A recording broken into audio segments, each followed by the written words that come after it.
de regarder les exercices numéro 2 et numéro 3, si vous vous souvenez, hein, sur lesquels on avait terminé la fois passée. Ce que je peux peut-être faire avant de regarder pour résoudre ces exercices numéro 2 et numéro 3, c'est vous faire rapidement un petit rappel des concepts de base du graph 7 dont on a besoin pour faire ces exercices et qu'on avait vu ensemble la fois passée. Donc, rappelez-vous, hein, le graph 7, c'est un outil graphique qui se veut le plus universel possible, d'où le fait que justement il soit graphique, et qui a pour objectif de nous aider à décrire de façon univoque, hein, précise et sans ambiguïté le comportement d'un système séquentiel. C'est à ça que cet outil-là est dédié en tant que tel. Alors pour pouvoir faire ça, eh ben, rappelez-vous qu'on va venir alterner ce qu'on va appeler des étapes avec des transitions différentes qui vont permettre de nous montrer comment est-ce que notre séquence va pouvoir évoluer, par exemple comme ceci. Donc, il y a une règle de base qui est qu'il faut toujours respecter l'alternance étape-transition, étape-transition. À ces différentes étapes, on va pouvoir venir associer des actions, on va y revenir tout de suite, hein, et associé aux différentes transitions, on a ce qu'on appelle des réceptivités, sachant qu'une réceptivité est une équation booléenne, hein, qui va permettre de simplement voir si la condition associée à la transition en question est vraie ou pas. Donc on se retrouve ici avec une équation qui doit être booléenne. Alors, on avait vu qu'il y avait 5 règles d'or au niveau du graph 7. La première concernait tout ce qui était étape initiale, ou plutôt situation initiale, parce qu'on peut avoir plusieurs euh, étapes initiales. Et donc, vous vous souvenez qu'on avait dit que c'était laissé à la liberté du concepteur de l'installation de voir qu'est-ce qu'il considérait comme étant l'étape initiale de sa séquence, sachant qu'il n'y a pas de règle qui nous impose ça, mais on a naturellement tendance à aller choisir un état qui correspond à un état de repos de notre système, un état dans lequel le système est naturellement au repos d'après nous, d'après notre vision. Donc ça, c'était la première règle. La deuxième règle, c'était qu'on parlait d'une transition qui pouvait être franchie, donc une transition qui allait pouvoir être validée. Il y avait deux conditions pour qu'une transition puisse être validée. Donc si je m'intéresse à cette transition-ci, par exemple, il faut premièrement que la réceptivité associée, donc ma fameuse équation booléenne ici, il faut qu'elle soit vraie.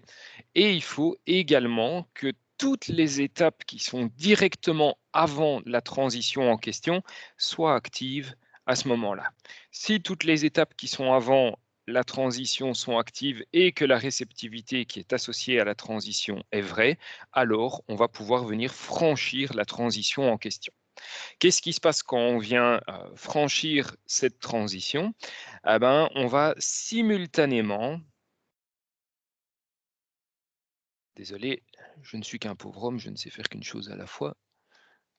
Voilà, on va simultanément, lorsqu'on va venir franchir cette transition, ben, on va venir désactiver l'étape ou les étapes précédentes, hein. Donc, dans ce cas-ci, je viens désactiver cette étape-là et simultanément, je vais pouvoir venir activer l'étape suivante. Et donc, c'est quelque chose qui se fait de façon complètement simultanée.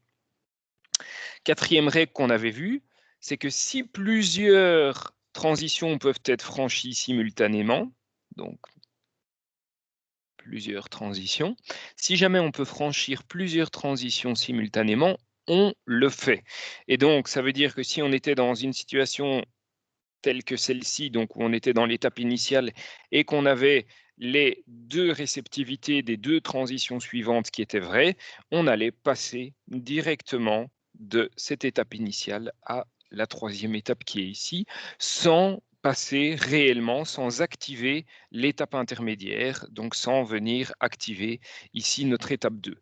Ce qu'on avait vu, c'est qu'il fallait quand même un petit peu modérer ça, dans le sens où on allait dire que l'étape 2 était activée virtuellement, et que le fait que cette étape 2 soit activée virtuellement, ça faisait en sorte que les actions continues qui lui soient associées n'étaient pas exécutées. On va y revenir tout de suite. Dernière règle d'évolution de notre graph set, hein, puisque ceci, ce sont ce qu'on appelait les règles d'évolution. La dernière règle d'évolution, c'est que si jamais je me retrouve dans une situation, je suis dans l'étape numéro 1, je me retrouve dans une situation dans laquelle la réceptivité entre 1 et 2, celle entre 2 et 3 et celle entre 3 et 1 sont vraies, ben alors ce qu'on devrait faire, comme faire la règle 4, c'est passer de l'étape 1 à l'étape 1 à nouveau. Qu'est-ce qu'on fait à ce moment-là? Beh, une étape qui est désactivée et réactivée directement après n'est tout simplement pas désactivée. Donc, si jamais on a entre guillemets «une boucle», hein, qu'on revient sur l'étape initiale, eh ben, on va simplement garder l'étape en question. Dans le cas que je vous montre, l'étape numéro 1 active, tout simplement. OK, alors si maintenant on revient à 2 secondes, ça c'était donc les règles d'évolution. Si on revient 2 secondes sur la notion de réceptivité, on a dit que la réceptivité c'était une équation booléenne. Qu'est-ce qu'on va pouvoir retrouver dans cette équation booléenne? Ben, on va pouvoir retrouver nos fonctions AND, OR, NOT, et cetera, donc tout ce qu'on va pouvoir retrouver comme opération booléenne.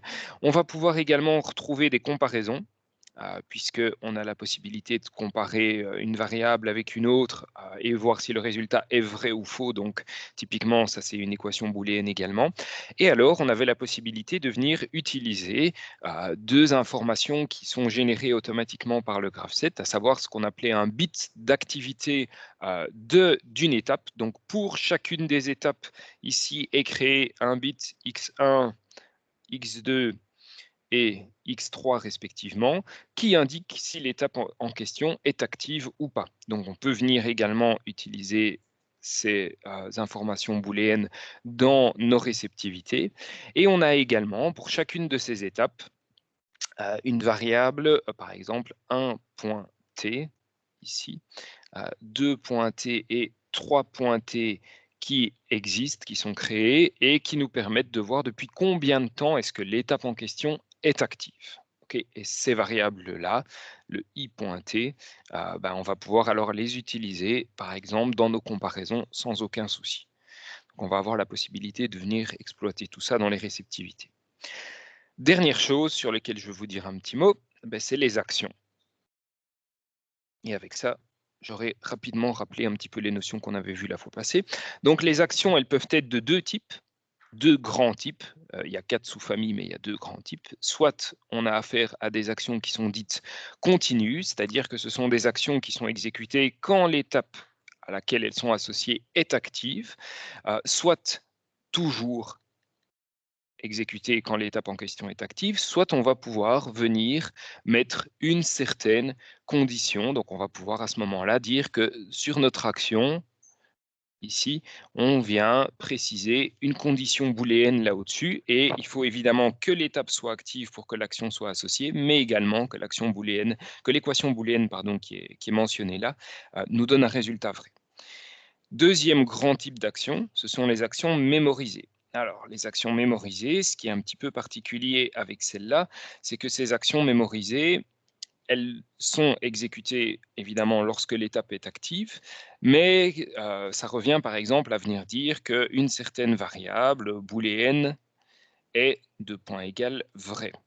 Et si jamais, donc c'est le deux points égal ici qui nous indique que c'est une action mémorisée, si jamais on fait ça, même quand l'étape en question n'est plus active, la variable en question reste vraie parce qu'on est venu écrire et figer la valeur de cette variable au travers de cette action mémorisée. Donc on mémorise ce qui a été fait dans l'action, d'où le fait qu'on l'appelle action mémorisée. Si j'avais simplement ici mis var, hein, donc c'est ma variable, je viens piloter var simplement, ben, dès que mon étape n'est plus active, puisque c'est une action continue, var retombe à 0 à ce moment-là et n'est plus vrai.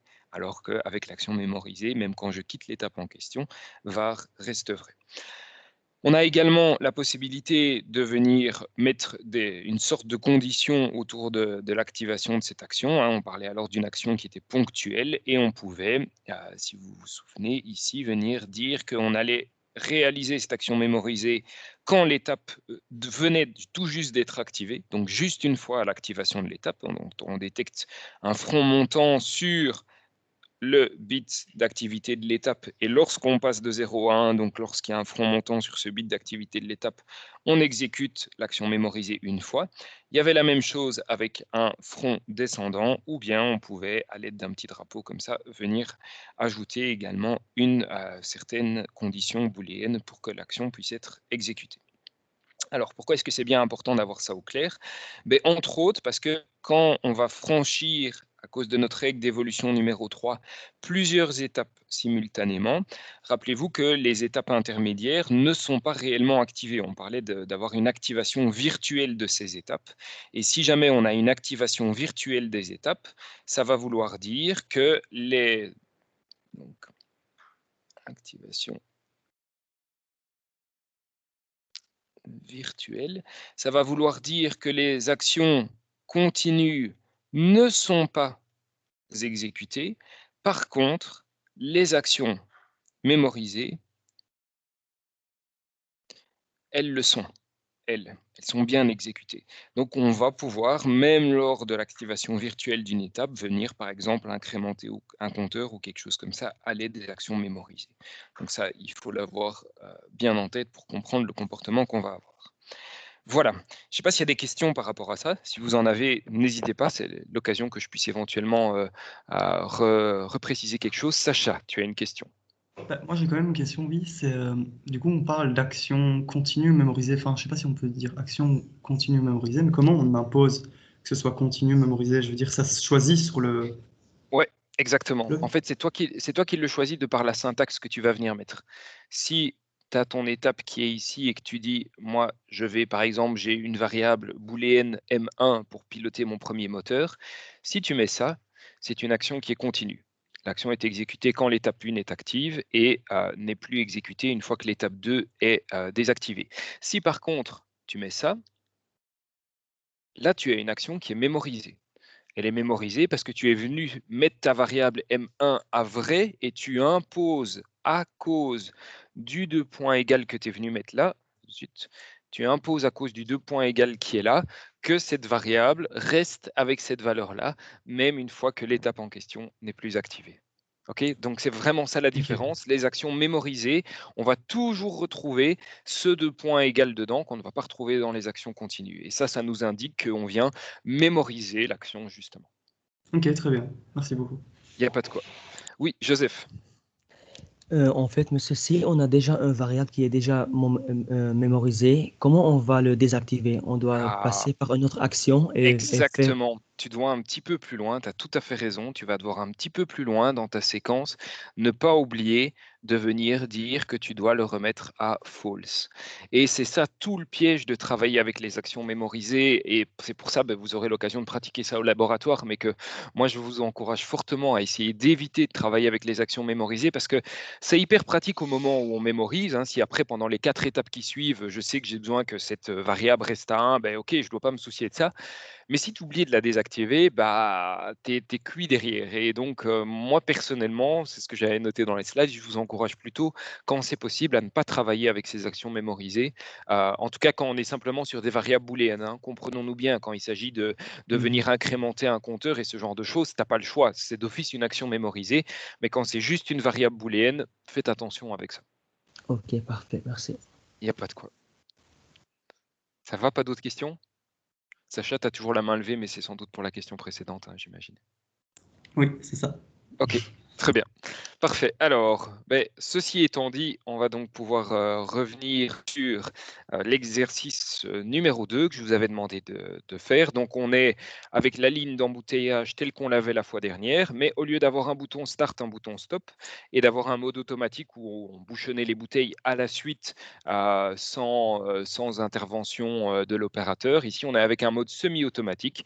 Donc, l'idée, c'était simplement que l'opérateur venait ici placer manuellement, contrairement à ce qu'on avait dans l'exercice 1 où on avait prévu un petit hop, c'est là un petit convoyeur qui venait amener les bouchons vers la machine. Et ben, dans cet exercice numéro 2, il n'y a plus ça. Donc, c'est l'opérateur qui vient manuellement mettre le bouchon dans le système de préhension à chaque fois. Et donc, le principe alors, c'est que l'opérateur vient mettre le bouchon, appuie sur Start. À ce moment-là, la machine bouchonne, revient en position. L'opérateur remet un nouveau bouchon, appuie sur Start et ainsi de suite. Comment est-ce qu'on va pouvoir gérer ça par rapport à la situation précédente qu'on avait faite? On va plus être obligé de mémoriser le fonctionnement automatique, puisque ici, on fait un cycle et puis on attend une nouvelle commande de la part de l'opérateur pour se lancer sur le cycle suivant. Donc, on va pouvoir travailler avec une seule séquence. Et vous voyez qu'ici, puisqu'on veut que l'opérateur, à chaque fois, vienne appuyer sur le bouton Start, on va venir mettre également la détection d'un front montant sur Start ici. Alors, vous pourriez me dire, ouais, mais si je ne mets pas le front montant, là, ça va quand même fonctionner globalement, parce qu'il suffit que l'opérateur appuie sur Start et puis c'est bon. Et c'est vrai, vous avez tout à fait raison, mais ce que vous devez savoir, c'est que dans la pratique industrielle, les opérateurs, s'ils peuvent se simplifier la vie, quitte à se mettre parfois un petit peu en danger, ils le font. Et ça veut dire que s'ils ont l'occasion de bypasser une sécurité ou quoi que ce soit, parce que ça leur permet de ne pas à chaque fois devoir venir appuyer sur un bouton ou l'autre, dans le dos des programmeurs, c'est le genre de choses qui peuvent avoir une certaine tendance à faire. Donc, quand on prévoit ce genre de choses, si on veut être certain que l'opérateur ne puisse pas venir coller un scotch sur le bouton Start et puis dire comme ça, moi, je ne dois plus appuyer à chaque fois, on va vraiment alors prévoir de venir mettre une détection de front montant pour être certain qu'il soit obligé de relâcher le bouton et de réappuyer sur le bouton entre le bouchonnage de chacune des bouteilles. Ça, c'est le premier commentaire. Le deuxième, rappelez-vous que lors de l'exercice 1, on avait vu ensemble que si on mettait, donc on avait fait une première résolution dans laquelle on n'avait pas mis cette étape 11 et la condition qui suit ici transitoire. Donc on était directement passé de l'étape 10 à l'étape 12 en venant simplement mettre pause ici devant. Et ce qu'on avait dit, c'est que si jamais on fonctionnait de cette manière-là, il y allait avoir un problème puisque notre machine allait déjà être en position au moment où il fallait avancer la bouteille suivante. Et donc, on allait tout simplement jamais, si on n'avait pas le note pause ici, on n'allait jamais faire tourner la bande transporteuse et on allait chercher à bouchonner la même bouteille encore et encore.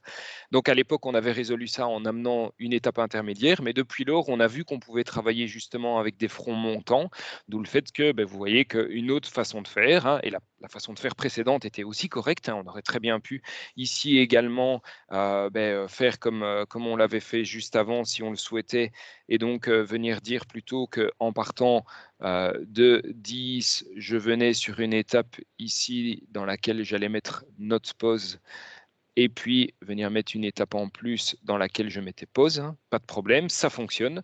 Donc on aurait dit 10 bis et 11 ici. Ça fonctionne également, mais grâce à l'utilisation de ce front montant, on n'est plus obligé de venir mettre cette étape supplémentaire. Donc ici, pour se simplifier un petit peu la vie et exploiter les nouveaux outils qu'on a vus, j'ai directement proposé comme solution de travailler avec la détection de front montant sur la position. Donc, quand l'opérateur appuie sur Start, si on est bien en position haute, on va avancer la bande transporteuse jusqu'à atteindre la bonne position. On va, une fois qu'on aura atteint cette bonne position, vous voyez que ça, c'est une action continue. Donc, quand on arrive à l'étape 12, on arrête de piloter la bande transporteuse en question. On va descendre notre système qui tient le bouchon et toujours maintenir la pression évidemment sur le bouchon en question jusqu'à ce qu'on atteigne la position basse. Une fois qu'on a atteint la position basse, on va arrêter de descendre, relâcher le bouton, puisque down et grip ne sont plus des commandes ici, et on va remonter jusqu'à ce qu'on atteigne ici la position haute. Et quand on va être ici en 10, on va attendre que l'opérateur vienne redonner une commande start pour pouvoir faire avancer la bouteille suivante, etc. etc. OK? Oui, Martin, je t'écoute. Voilà, j'avais juste une question. On ne pouvait pas commencer par descendre et réaliser le grip après 10, ou alors d'office obligé d'avancer? Tout à fait. Non, non, pas du tout. Ça dépend vraiment de ce que toi tu vas choisir comme état de repos, comme étape initiale. Moi, j'ai choisi ici comme étape initiale le fait que j'ai encore la bouteille précédente que j'ai déjà bouchonnée qui soit sous ma machine. Mais si toi tu dis, pour moi, mon étape initiale, c'est le moment où j'ai déjà fait avancer ma bouteille suivante, il n'y a aucun problème. Tu peux tout à fait faire ça. Et alors, toi, tu dirais, ben moi, quand on appuie sur Start, eh ben, je descends, je grippe, je viens enfoncer le bouchon, je remonte. Quand je suis en position haute, je vais venir avancer ma bande transporteuse à ce moment-là. Et donc, ça reviendrait en gros à prendre, ceci et à venir le glisser ici en dessous. Et il n'y a aucun problème, c'est tout aussi correct. Donc, je répète vraiment un truc important, il n'y a pas une seule solution possible, hein. Il y a plusieurs solutions possibles. Le tout, c'est de décrire ça comme on l'a perçu et ta solution est tout aussi bonne que la mienne. Ok, merci. Il n'y a pas de quoi. Ok, alors, deuxième exercice que je vous avais demandé de faire, on était toujours sur la même machine. On revenait avec cette fois-ci un bouton Start et également un bouton Stop. Et on voulait toujours travailler en mode semi-automatique. Donc, on n'avait toujours pas notre convoyeur ou notre arrivée, en tout cas, des bouchons. Et ici, on allait travailler sur base du temps. Donc, l'idée, c'est qu'on laissait 8 secondes à l'opérateur entre chaque bouteille pour venir placer le bouchon dans la machine en question. Et c'est tout. Donc, on ne va pas demander à l'opérateur à chaque fois de venir appuyer sur Start. On lui laisse simplement du temps et on considère qu'en déant les 8 secondes, il est bien venu mettre le bouchon en question. C'est évidemment pas super réaliste comme scénario, hein. Si on voulait avoir quelque chose de complètement réaliste, il faudrait aussi vérifier que le bouchon a bien été mis. Ça pourrait être une autre façon de faire, mais peu importe. Ici, on fait l'exercice comme ça. Donc, on se retrouve à nouveau alors avec 2 séquences pour pouvoir venir mémoriser le fait qu'on avait bien donné la commande Start et que donc la machine est en mode de fonctionnement. Et la seule différence qu'on va avoir ici, c'est qu'on va donc avoir besoin que la commande Start soit mémorisée. On va avoir besoin d'être en position haute puisque pour moi, mon état de repos est le même que dans la résolution précédente que j'ai faite, à savoir j'ai terminé de traiter la bouteille en question, mais je ne l'ai pas encore fait avancer. Et donc, quand on va avoir la mémorisation ici, on va à ce moment-là pouvoir dire si ça fait au moins 10 secondes qu'on est dans cette étape de repos, on va avancer la bande transporteuse d'un cran. On va à ce moment-là descendre avec le bouchon jusqu'à la position basse. On relâche le bouchon dans la bouteille. On remonte et puis on revient dans cet état-là. Et là, on laisse 8 secondes à l'opérateur pour venir placer le bouchon suivant. Et on recommence le cycle et encore et encore et encore. Donc voilà, ça reste évidemment très proche du premier exercice que vous aviez fait, hein. L'idée, c'était simplement de pouvoir venir amener la détection de front et l'utilisation des variables de temps ici dans l'exercice. Notez bien que la variable de temps en question, 10.t, comment est-ce qu'elle se comporte au niveau de notre graph set? Donc, quand je quitte 10 et que je vais vers 11, 10.t garde la valeur qu'elle avait précédemment. Donc, et ça, vous le verrez dans la partie automate programmable, on mémorise la valeur, le temps qu'on était resté dans l'action. Et c'est quand on va passer de 13 à 10 quand on rentre dans l'étape 10, qu'on va réinitialiser ce compteur de temps et recommencer à compter le temps à ce moment-là. Mais sinon, une fois qu'on a validé, qu'on a franchi la transition qui suit l'étape en question, on garde cette valeur de temps à disposition au cas où on en ait besoin. Ok. Alors, ça clôture ces 2 exercices et donc ça va nous permettre de revenir, sauf si évidemment vous avez des questions, auquel cas Monsieur, n'hésitez pas à les poser. Oui, dis-moi. est-ce que vous pouvez revenir sur le slide juste avant? Oui, bien sûr. Vous voyez ce que vous venez de dire par rapport au fait que l'étape 10, si on met un temps, donc Oui. les 8 secondes, elles sont enregistrées. Imaginons si maintenant, dans un autre graph set, on rappelait la variable 10, Oui, l'étape 10, ça c'est tout là. augmenterait son temps?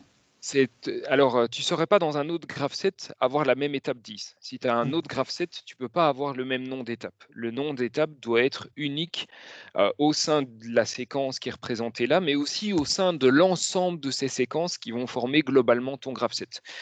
Chaque étape doit absolument être unique, donc tu ne vas pas avoir le droit de faire ça. Par contre, ce que tu pourrais faire, c'est dans un autre graph set, venir dire, tiens, combien de temps est-ce que je suis resté en 10 ?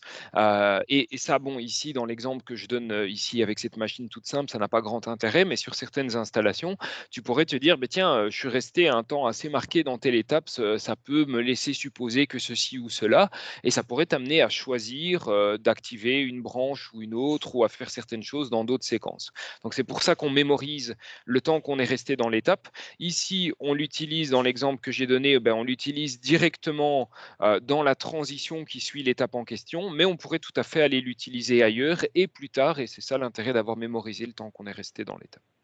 Ok. Et monsieur, Oui. on ne pouvait pas faire un appel d'une étape dans un autre graph set? Si, tu peux. Et- Alors, qu'est-ce Et à que ce tu entends moment-là, par est-ce que le temps s'incrémente ou pas? qu'est-ce que tu entends par faire un appel d'une étape? Je sais pas, je me souviens la semaine passée, on avait dit qu'il y avait peut-être moyen d'appeler. Enfin, imaginons, dans un autre graph set, on appelle l'étape 10. Non, tu saurais. Enfin, considère pour l'instant que tu ne sais pas le faire. Ok. Il y a moyen de faire ce genre de choses à peu près. C'est ce qu'on appelle du forçage, que, à mon avis, on n'aura pas le temps de voir aujourd'hui. Enfin, si on a le temps, ce sera en toute fin de cours cet après-midi. Sinon, ce sera pour mercredi. Là, on reparlera du forçage et du fait qu'on puisse, depuis un autre graph set, forcer cette séquence-ci à venir dans l'étape 10. Mais si jamais tu le fais, tu réactives réellement l'étape 10, qui donc va Ouais, voilà, donc recommencer le à temps, il compter à ce s'incrémente. moment-là. Oui, Ouais, tout à fait, tout à fait. Ok. Mais on y reviendra. Si jamais tu veux, quand on parle du forçage, n'hésite pas à revenir avec cette question-là si tu as besoin qu'on reclarifie quelque chose. Ça va? D'accord, merci. Pas de souci. Ok, pas d'autres questions. On va donc revenir sur que je retrouve le bon endroit. Voilà, la présentation ici. Donc, on va revenir sur notre escalator, hein. Rappelez-vous, c'est le fil conducteur du cours ici qui nous permet un petit peu d'illustrer toutes les différentes notions. Et sur notre escalator, cette fois-ci, jusqu'à présent, on avait travaillé avec une seule personne qui était autorisée à la fois sur l'escalator. Maintenant, ce qu'on voudrait faire, c'est automatiser cet escalator en fonction du temps. Donc, dire que quand il y a quelqu'un qui rentre sur l'escalator, il faut le laisser tourner pendant 10 secondes de façon à pouvoir évacuer la personne de l'escalator. Mais on voudrait bien également pouvoir accepter cette fois-ci plusieurs personnes à la fois sur l'escalator. Alors quand il n'y avait qu'une seule personne à la fois, on avait fait ceci. On avait simplement dit, je suis dans un état de repos, mon escalator ne tourne pas. Si je détecte ici un front montant à l'entrée, donc quelqu'un qui est en train de rentrer sur l'escalator, alors je vais passer dans l'étape 2, je vais laisser tourner mon moteur et quand ça fera 10 secondes que mon moteur tourne, je reviendrai dans ma position, enfin dans mon étape initiale et donc j'arrêterai le moteur. Ça, c'était le cas dans lequel on n'avait qu'une seule personne à la fois sur l'escalator. Si on en a plusieurs, le souci, c'est qu'il faudrait, à chaque fois qu'il y a quelqu'un qui re-rentre sur l'escalator, il faudrait réinitialiser ce temps. Et il faudrait pouvoir lui dire, je veux que tu te relances pour un nouveau cycle de 10 secondes. Alors, pour pouvoir faire ça, il faudrait donc, quand on soit dans l'étape 2, pouvoir réinitialiser son propre timer, ou bien, ça c'est une possibilité, si jamais il y a une nouvelle personne qui rentre sur l'escalator, ou bien s'il n'y a personne qui est rentré, au bout des 10 secondes, revenir correctement sur l'étape 1.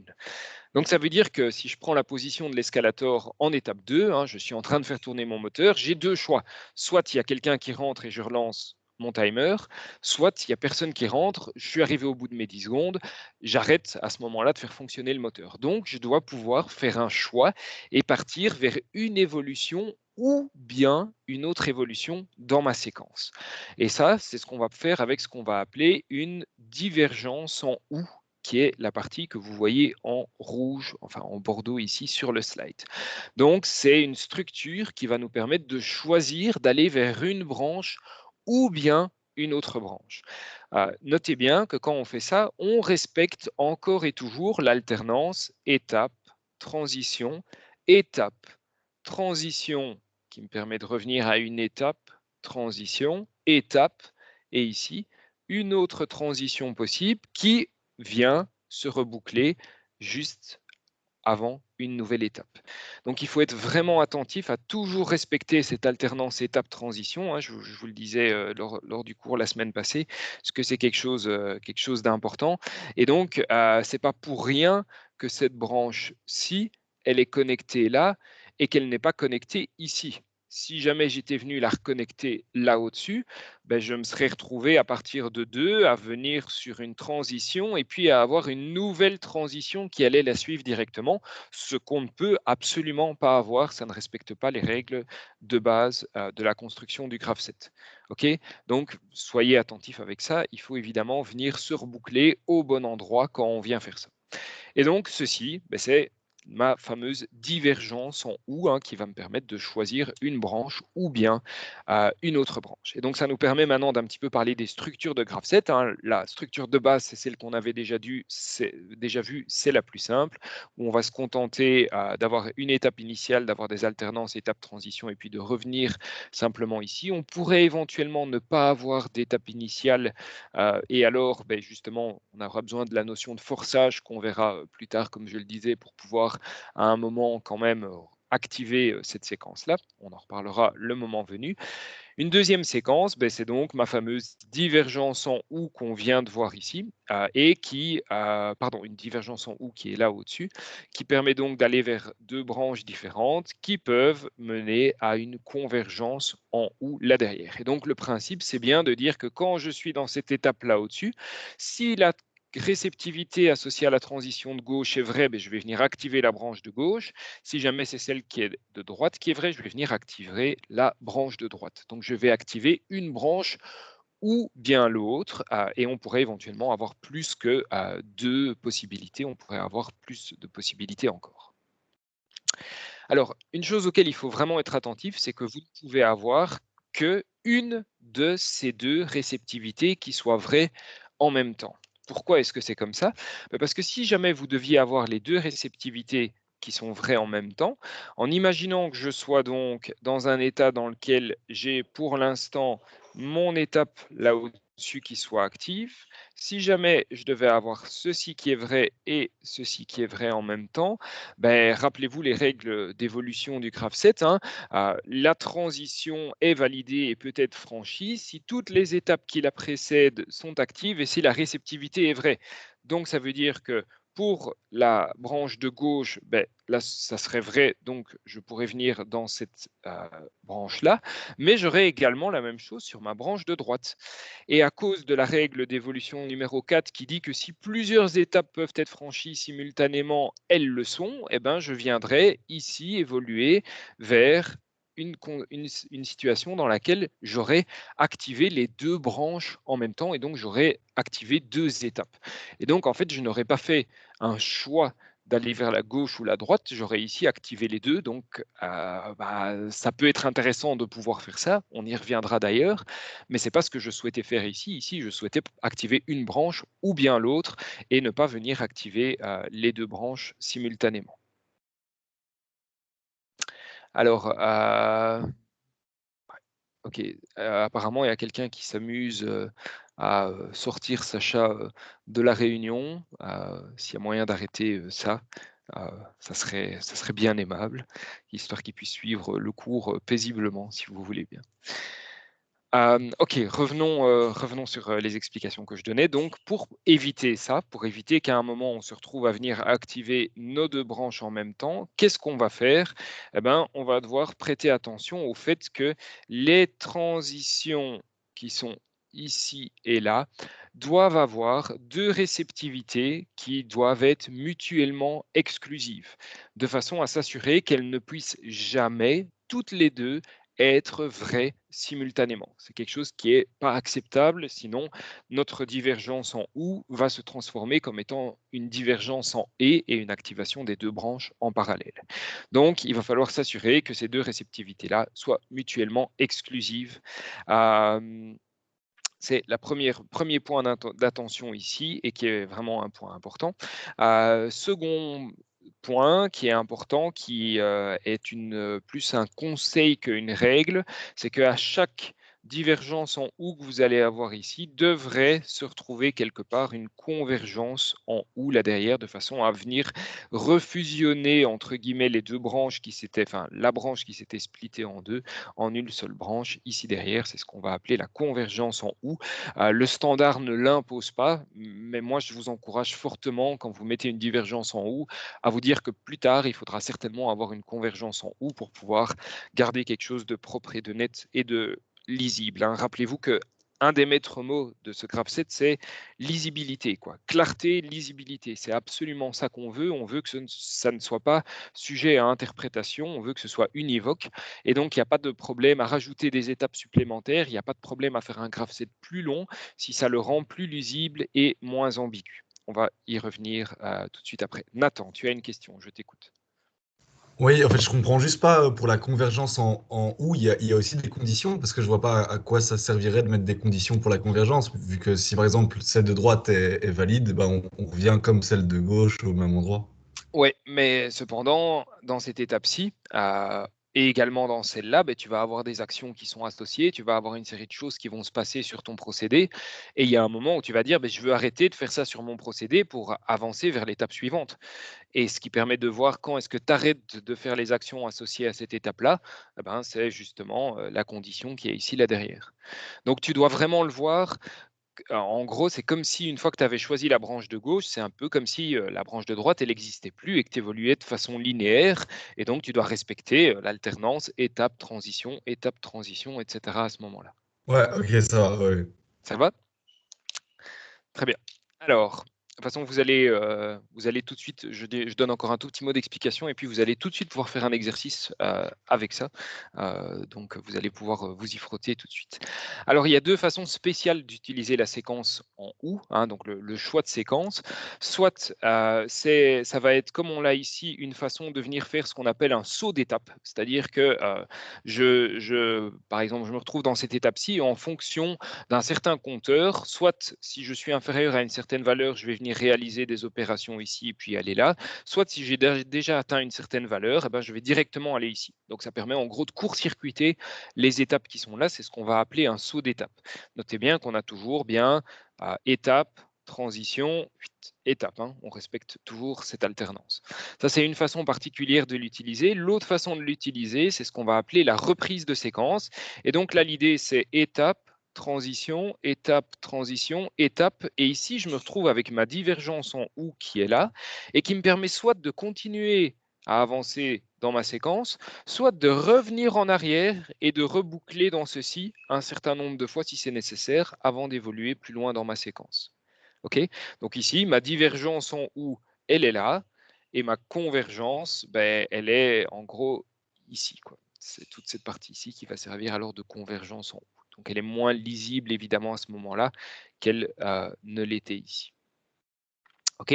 Donc ça, c'est ce qu'on va appeler une reprise de séquence, alors que ceci, c'était ce qu'on appelait un saut d'étape. J'ai noté une petite flèche ici, mais en fait, la flèche, elle n'est pas nécessaire. Parce que même si je ne mets pas la flèche, on sait comprendre dans quel sens on doit évoluer. Parce que si jamais je n'avais pas mis la flèche et que je me disais, ben ça peut être une façon de venir ici, ben ça voudrait dire que j'aurais une étape, une transition, une deuxième transition, une troisième transition et puis seulement une nouvelle étape, ce qui évidemment n'est pas permis. Donc, vous voyez, sur base de ça, on comprend naturellement que on va faire une évolution qui va être étape, transition, étape. Ah, là, je peux éventuellement reboucler vers ici ou descendre, mais je ne pourrai jamais prendre ce chemin dans ce sens-là. Même chose ici, j'ai pas mis de flèche non plus, hein, donc si vous vous dites, ici je l'ai représenté évidemment en venant diviser comme ça là au-dessus, ça paraît très clair, mais si j'étais venu représenter exactement la même logique, mais en venant dire, moi je vais le faire comme ça, donc hop. Je vais venir comme ceci et puis je vais là venir mettre ça et venir, hop là, ok, je fais Ah, c'est rigolo. Il prenait ma voix, il a écrit au plat dans le bas de l'écran. Il faudra que je teste, ça va l'air comique. Si jamais je venais le représenter comme ça, hein, c'est un petit peu plus ambigu. Où se trouve la divergence, etc. Ben, on peut le voir assez clairement, hein. Il faut respecter tout ce qui est l'alternance étape-transition. Donc étape, transition. Faut que je reprenne mon pointeur laser.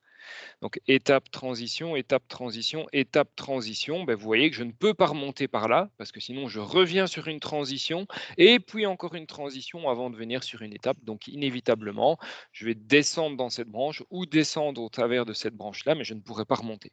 Donc vous pouvez évidemment mettre des flèches, comme celle qui est notée là, et j'aurais pu en mettre une ici qui allait vers le bas. Vous pouvez les mettre, vous n'êtes pas obligé, parce que vous voyez que si simplement on lit l'alternance étape-transition, on comprend dans quel sens ça va naturellement.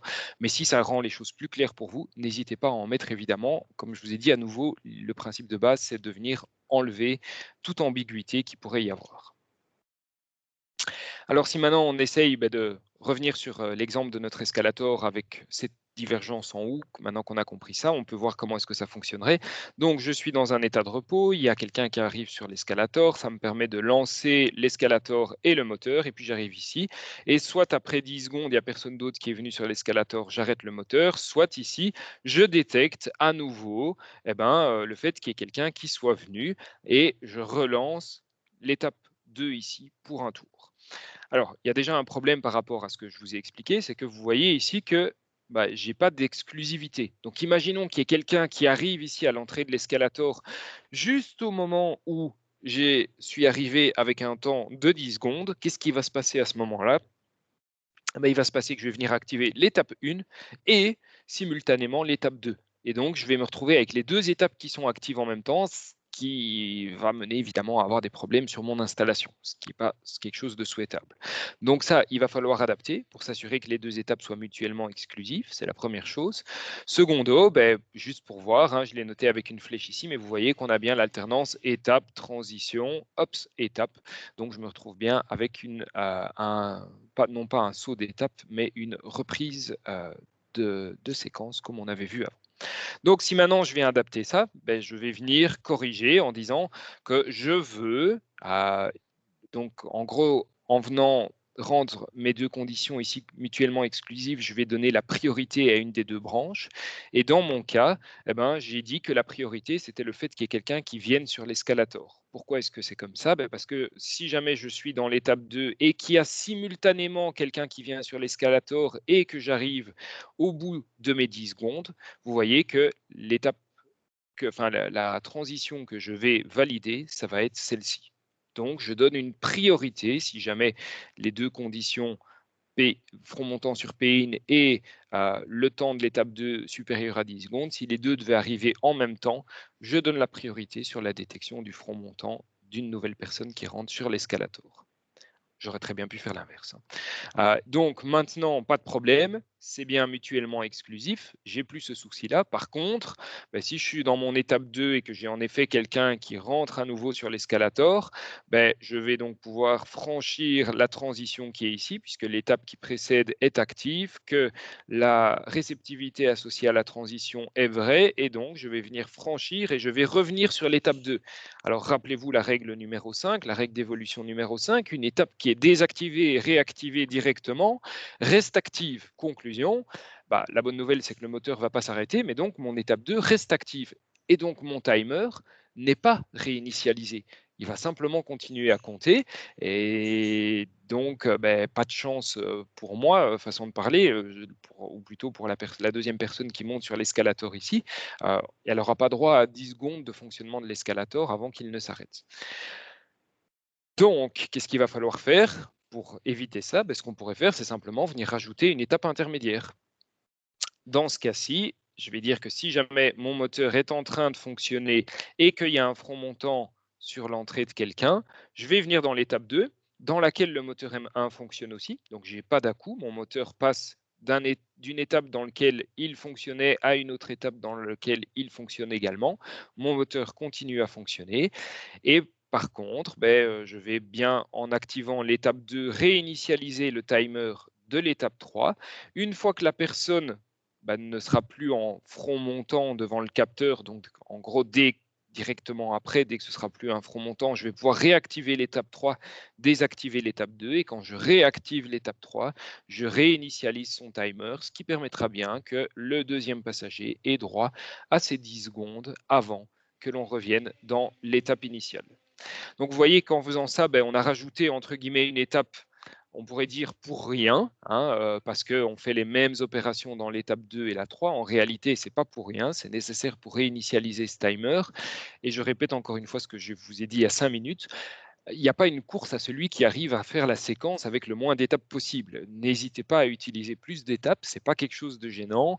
Quand on voit donc de toute façon ici on travaille sur papier, donc il n'y a rien de gênant à ça, mais quand on va implémenter ça dans un automate programmable, quand on voit la mémoire dont disposent les automates programmables aujourd'hui, la taille du code n'est absolument plus un problème, et donc il ne faut pas chercher à faire des économies en faisant quelque chose de plus condensé mais de moins lisible.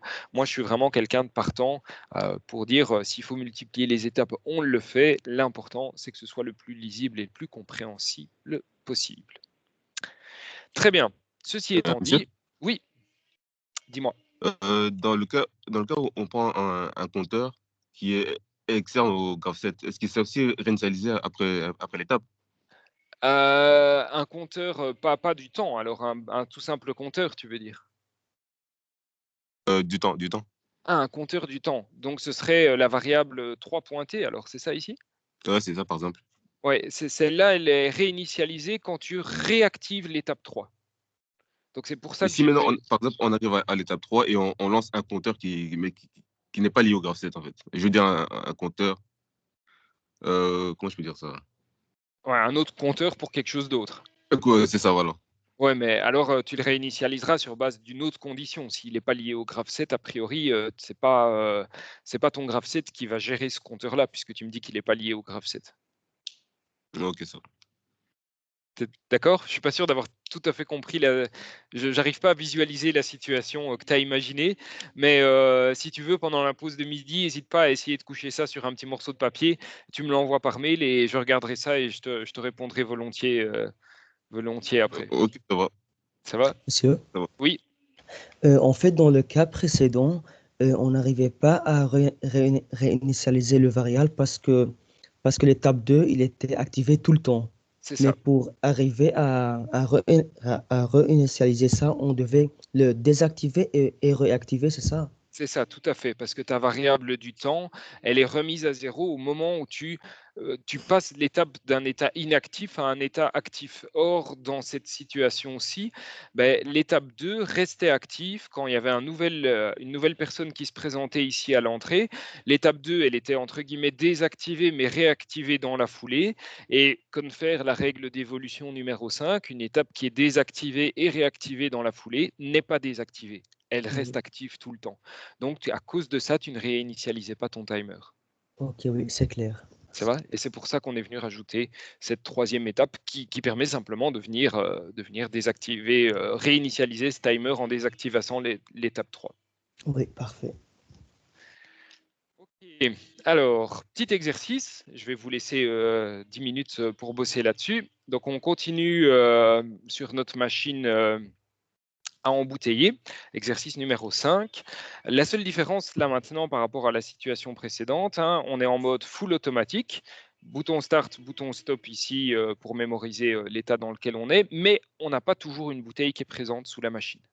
Et donc, ce qu'on voudrait bien, c'est s'assurer qu'il y a bien une bouteille présente quand on s'arrête. Alors ça, on va pouvoir détecter qu'il y a une bouteille qui est présente à l'endroit où on va venir bouchonner à l'aide d'un capteur ici, qui va nous donner une information présence pour nous dire il y a bien une bouteille qui est présente sous le poste de bouchonnage. Donc voilà, c'est la seule différence qu'on avait par rapport au tout premier cas qu'on avait vu. On a toujours ici une amenée automatique des bouchons, mais il y a juste que quand vous arrivez en position, il n'y a pas forcément une bouteille qui est là, et donc il va falloir gérer un cas où la bouteille est là, ou bien le cas où la bouteille n'est pas là, ce qui va pouvoir se faire justement avec une structure avec du ou dedans. Je vous laisse, il est 11h05, je vous laisse 10 minutes pour bosser là-dessus. Si vous avez une question, surtout, n'hésitez pas.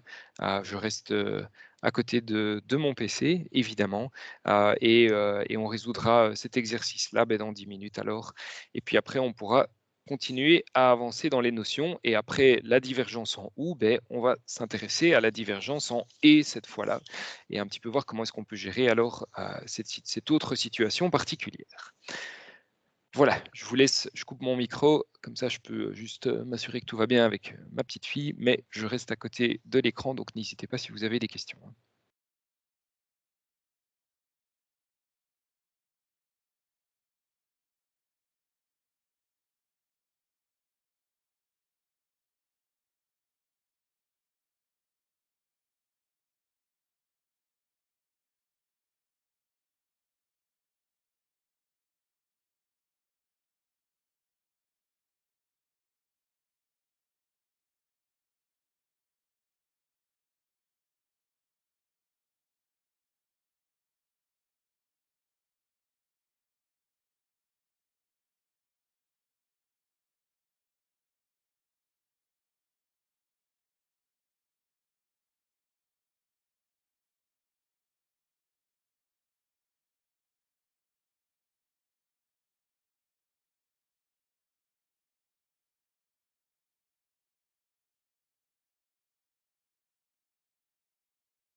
Ça va, vous vous en sortez? Oui, ça va. Ok, très bien. Je vous laisse encore 2 minutes, n'hésitez pas, hein.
Ok, allez, je vais vous résoudre ça en le commentant.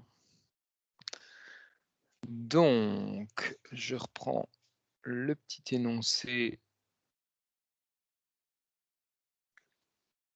que je vais vous mettre sur le whiteboard.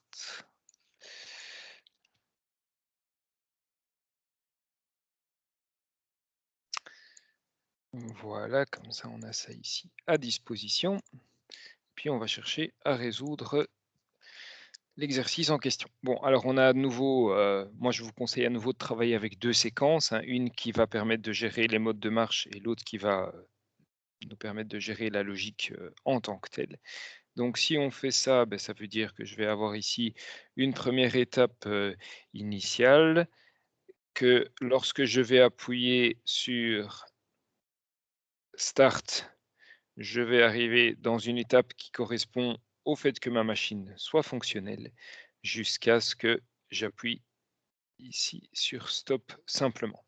Alors je pourrais profiter de l'étape 2 pour venir mémoriser, enfin ou plutôt venir mettre une variable à 1, par exemple start même, hein, c'est ce qu'on avait fait précédemment, mais on sait maintenant qu'on a la variable x2, hein, qui est vraie tant que l'étape 2 est active, et donc je vais pouvoir utiliser simplement x2 pour voir si jamais je suis toujours avec un fonctionnement de ma machine ou bien si j'ai une demande d'arrêt au niveau de la machine sans problème. Et puis, je vais faire ma deuxième séquence, hein. Je vais par exemple commencer ici avec une étape 10. Mon état initial, c'est à nouveau moi qui définis ce qu'il y a dedans. Moi, je vais rester cohérent par rapport à ce que j'avais fait avant. Je vais considérer que la machine est dans un état de repos. quand la bouteille qui est sous la bouchonneuse a été bouchonnée et que tout est revenu en position. Donc ça veut dire concrètement que je m'attends à être en position, je m'attends à être avec mon système de préhension qui est dans la position haute. Et ça, c'est ce que moi, je vais considérer comme étant l'installation en état de repos pour le moment. Lorsque je vais donc avoir le fait d'avoir mon installation qui soit démarrée, donc lorsque je vais avoir X2, ma variable qui permet de savoir que j'ai eu une commande de fonctionnement sur la machine, je vais pouvoir passer dans une seconde étape. Je vais remettre ça à plat, je serai plus net. Je vais passer dans une seconde étape ici, 11, dans laquelle je vais donc demander à ce moment-là à ce que ma machine fonctionne ici. Donc je vais faire avancer ma bande transporteuse et je vais la faire avancer jusqu'à ce que je vienne détecter un front montant sur position.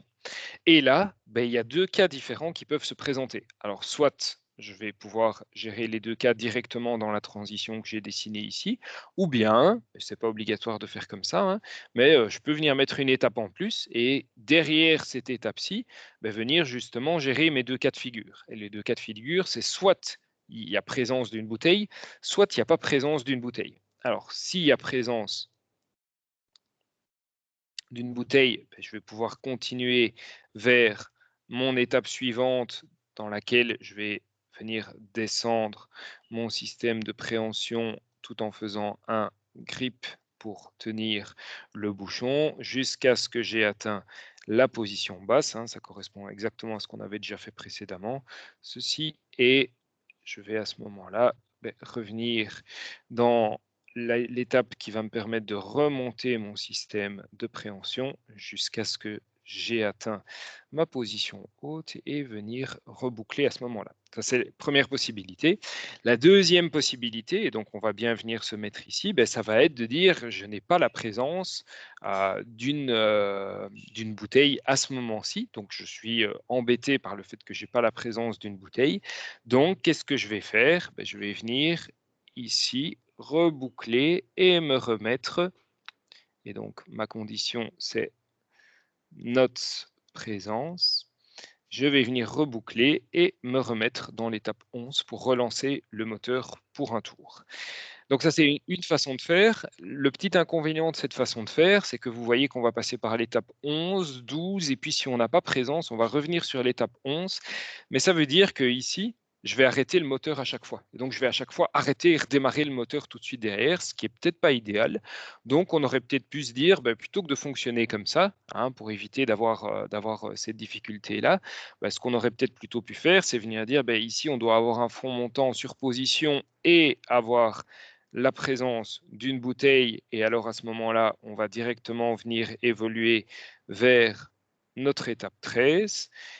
Ou bien on se retrouvait ici à dire qu'on avait un front montant sur la position et qu'on n'avait pas présence qui était là. Et de cette façon-là, on rebouclait sur l'étape 11 elle-même et on continuait à faire tourner le moteur de la bande transporteuse sans l'arrêter, donc sans avoir d'à-coup entre les deux. Ça va? Vous voyez la subtilité entre guillemets? Alors, il y a deux questions. Ilias et puis Lucas, je te donne la parole juste après. Dis-moi, Ilias. Oui, juste en faisant position flanc montant fois présence, c'était pas déjà bon? Comme ça a été fait ici, tu veux dire? Oui, juste ça et pas mettre la deuxième condition en fait. Alors, tu aurais très bien pu, en effet, te dire que tu ne mettais pas la deuxième condition et venir dire qu'il fallait absolument avoir présence, en effet. Donc, la deuxième branche n'était pas indispensable dans ce cas-ci. Tout à fait. Okay. Évidemment, comme l'idée, c'est de faire une divergence en ou, ça m'arrangeait bien quelque part que ça soit comme ça. Okay. Lucas, tu avais aussi une question? C'était la même question. Ah voilà, très bien. Alors, il y a quand même une astuce, parce que dans ce que j'ai fait là, en fait, il y a un bug. Il y a un bug et le bug, c'est le suivant. Imaginez qu'on a appuyé sur Start, on a lancé la machine, on est dans une situation dans laquelle on est ici en 2 et en 11. Donc ma situation, c'est que j'ai les étapes 2 et les étapes 11 qui sont actives. Et en fait, il n'y a plus de bouteille. On est en fin de journée, il n'y a plus de bouteille qui va arriver. Et l'opérateur, à ce moment-là, se dit, moi, je vais appuyer sur stop, ce qui va me permettre de venir activer l'étape 1 plutôt que l'étape 2. Alors, qu'est-ce qui se passe à ce moment-là? Moi, ici, je suis en 11. Et le truc qu'il y a, c'est que moi, j'attends la présence d'une bouteille, ou bien qu'il n'y ait pas présence d'une bouteille, mais quoi qu'il en soit, donc on peut dire ici que cette branche-là, comme vous avez dit, elle n'était pas complètement indispensable. Tox, je viens me mettre comme ceci, simplement. Et moi, j'attends la présence d'une bouteille. Et sinon, je reste dans l'étape 11 et je continue à faire tourner mon moteur.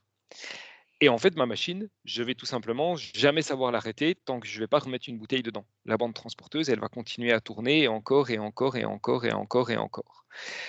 Donc, ça, c'est un petit peu problématique. Donc, ce qu'il faudrait peut-être que je fasse, à réfléchir, mais c'est essayer de pouvoir venir d'une manière ou d'une autre reboucler. Et reboucler où? Il faudrait peut-être que je vienne reboucler ici sur mon étape 10 directement, de façon à venir retester le fait que ma machine soit toujours en marche au travers de la variable x2 qui est ici. OK? Donc, on pourrait peut-être, alors à ce moment-là, je vais vous revenir pour pas reprendre 10 minutes à tout redessiner, je vais vous remontrer ça sur les slides. Mais on pourrait peut-être alors à ce moment-là se dire, si jamais on a un front montant sur position et qu'on n'a pas présence qui est là, ce qui va donc se présenter à chaque fois qu'on aura avancé ici d'un incrément pour une bouteille, on va à chaque fois venir retester alors à ce moment-là, est-ce que on a toujours bien la commande start sur notre machine. Et si on n'a plus la commande start sur notre machine, on va s'arrêter. L'inconvénient de ça, par contre, c'est que je vais de nouveau avoir à chaque fois un petit arrêt de mon moteur.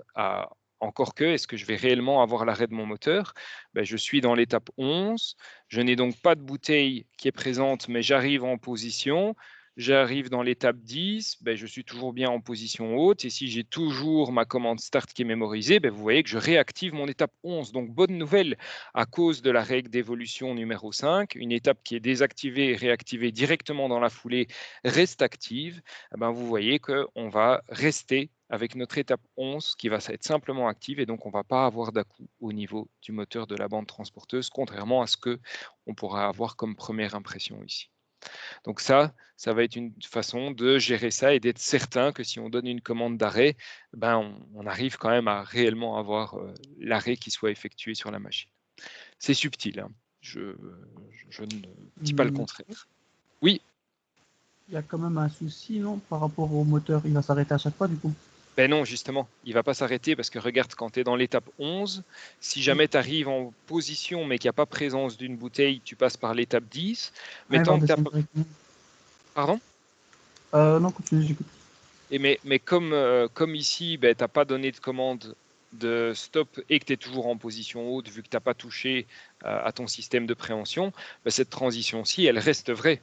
Donc, tu es dans l'étape 11, tu as cette transition-là qui est vraie, tu as cette transition-ci qui est vraie. Conclusion, tu reviens dans ton étape 11. Et règle d'évolution numéro 5, une étape qui est désactivée et réactivée immédiatement dans la foulée n'est tout simplement pas désactivée. Donc, en fait, on va rester dans l'étape 11. Okay. Sauf que si on donne une commande stop et qu'ici, on n'a plus le start même, on va bien s'arrêter à l'étape 10 alors. Ça va? Tu es d'accord avec ça? Ouais. Ok, très bien. C'est clair pour tout le monde? Ouais. Ouais. Ok, super. Alors, on peut continuer. Donc, si on vient maintenant sur base de ce qu'on a vu, un petit peu compléter nos règles de construction. Les règles de construction, c'était alternance, étape, transition. C'était le fait que je vous encourage à ne pas chercher à minimiser le nombre d'étapes qu'on va utiliser. Et c'est le fait que quand on fait une divergence en ou, on doit s'assurer que les réceptivité des transitions soit mutuellement exclusive. Sinon, on aurait pu avoir une activation parallèle des séquences plutôt que d'avoir un choix de séquence. Et donc, la question qui vient naturellement, c'est de dire « mais en fait, cette activation parallèle de séquence, ça peut peut-être être intéressant à avoir ». Et la réponse est « oui, évidemment, ça peut l'être ». Et donc, à côté de la divergence et de la convergence en OU, existe aussi ce qu'on va appeler la divergence et la convergence en et cette fois-ci.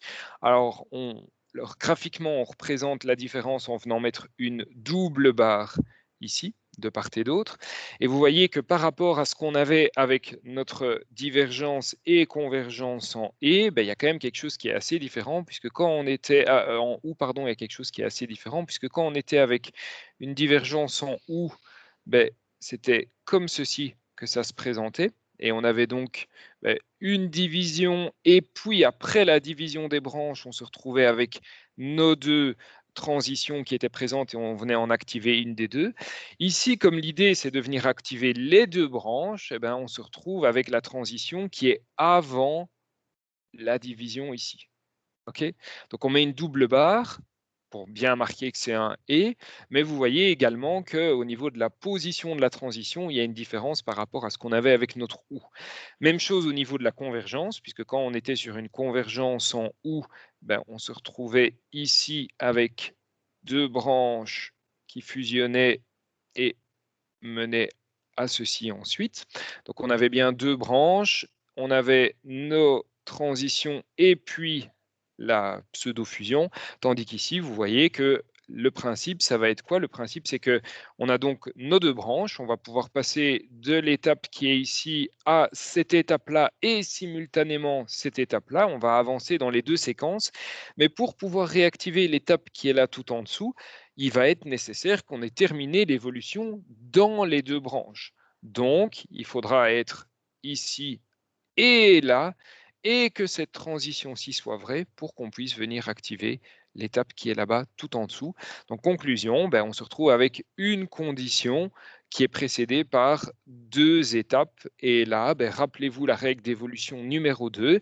La règle d'évolution numéro 2, elle vous dit qu'une transition pourra être franchie si jamais la réceptivité associée est vraie et que toutes les étapes immédiatement précédant cette transition sont actives. Vous voyez ici qu'on comprend qu'on va avoir besoin d'avoir les deux étapes ici actives pour pouvoir franchir la transition de la convergence en et. Adrien, tu demandes, lors d'une divergence, je pars toujours vers deux branches ou je peux faire n branches. Tu peux faire n branches. Tu n'es pas limité à deux branches, tu peux faire un nombre plus élevé de branches. Tout à fait. Voilà, donc ça c'est l'idée de la divergence et de la convergence en et. Donc on n'est plus sur une sélection de séquences, on est sur une activation parallèle de différentes séquences à ce moment-là. Et donc c'est noté là, on peut activer plus de deux séquences différentes. Je vais vous effacer mes petites notes pour que les slides soient lisibles. Voilà. Alors, donc, c'est ce que je vous ai expliqué maintenant. Hein. Toutes les étapes immédiatement précédentes doivent être activées. Et donc, quand on va évoluer dans les deux branches ici, il se peut qu'il y ait une des branches dans laquelle on évolue plus vite que l'autre. Et attention, ce n'est pas forcément lié au nombre d'étapes qu'il y a dans chacune des branches. Ça va dépendre du temps qu'on va rester dans chacune de ces étapes. Et donc, en fait, les deux étapes qu'on a là en dessous sont souvent des étapes auxquelles aucune action ne sera associée. Ce n'est pas obligatoire, c'est souvent le cas. Et en fait, ça va être des étapes d'attente. C'est-à-dire que si j'avance plus vite avec ma branche de droite, cette dernière étape ici va être une étape durant laquelle cette branche-ci va attendre que les opérations soient finies dans la branche de gauche avant qu'on puisse converger et revenir vers notre séquence unique. Et à l'inverse, si c'est ma branche de gauche qui a avancé plus vite, la dernière étape qui est là va être une étape d'attente qui va laisser le temps à la branche de droite de terminer tout ce qu'elle avait à faire avant qu'on puisse converger et revenir vers notre séquence unique. Donc souvent, c'est pas obligatoire, mais souvent, les deux étapes qu'on a là en dessous sont des étapes auxquelles aucune action n'est associée et qui vont être des étapes d'attente qui vont permettre de resynchroniser nos deux séquences. OK.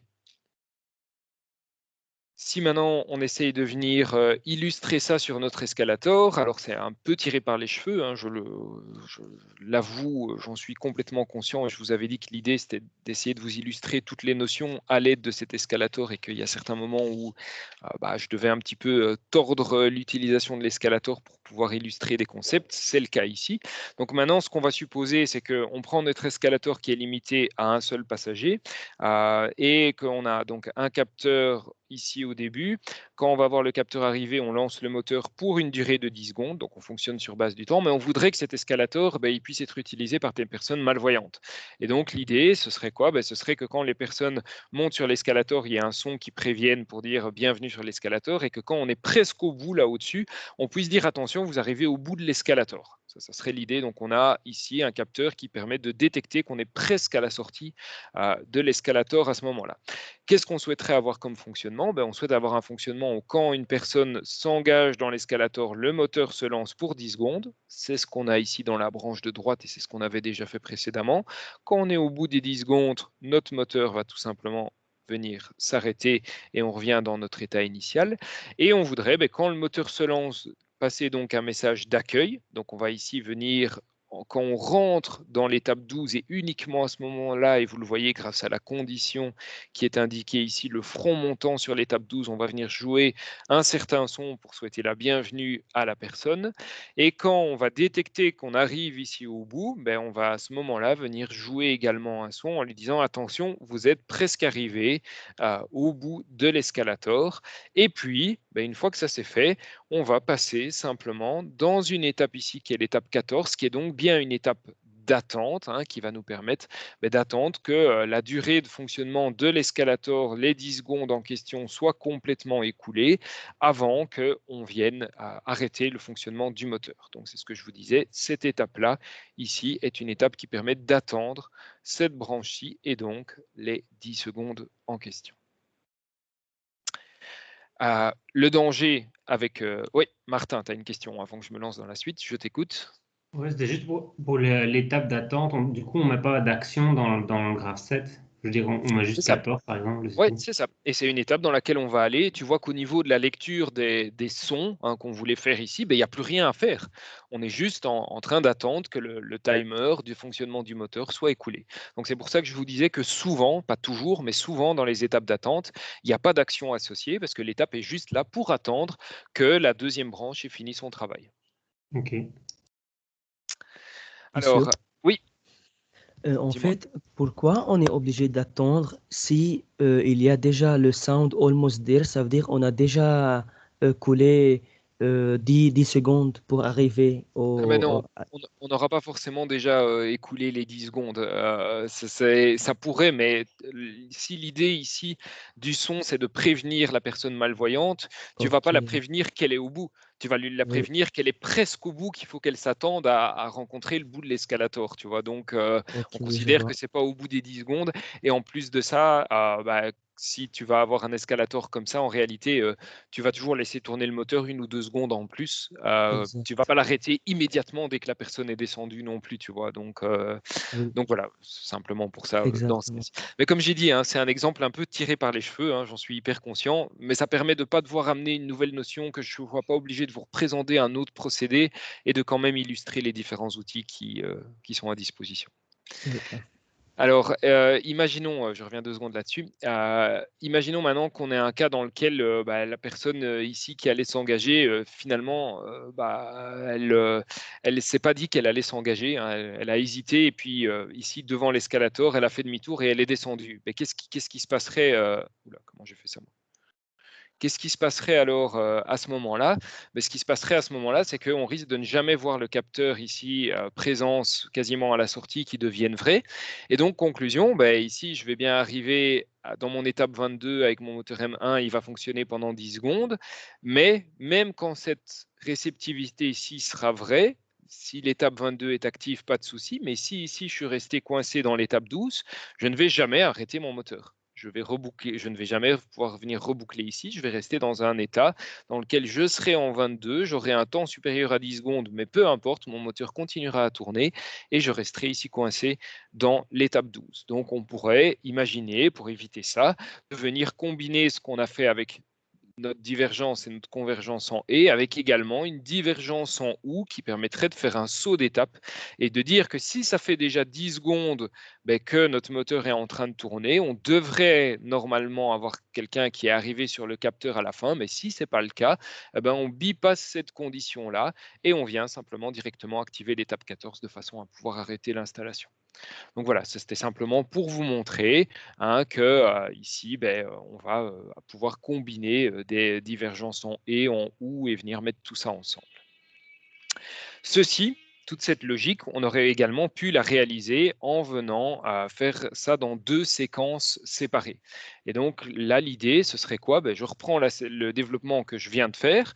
Je vais venir avoir une première séquence ici dans laquelle je vais gérer mon moteur. Donc ça va être la branche de droite que j'ai ici en gros, dans laquelle je dis si j'ai quelqu'un qui arrive à l'entrée, j'enclenche mon moteur pendant 10 secondes.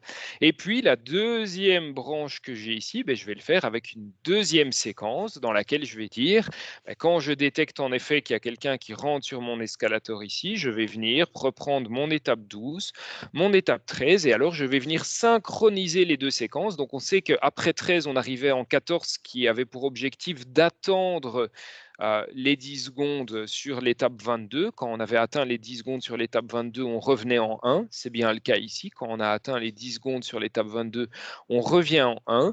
Donc, en fait, ce que je pourrais me dire, c'est que je vais simplement venir mettre comme condition ici le fait que je sois revenu dans l'étape 1. Et vous voyez que là, on vient utiliser les variables d'activation des étapes des séquences pour venir les coordonner, les synchroniser l'une avec l'autre. Ça donne exactement le même comportement que ce que j'ai représenté ici. C'est juste une autre façon de faire.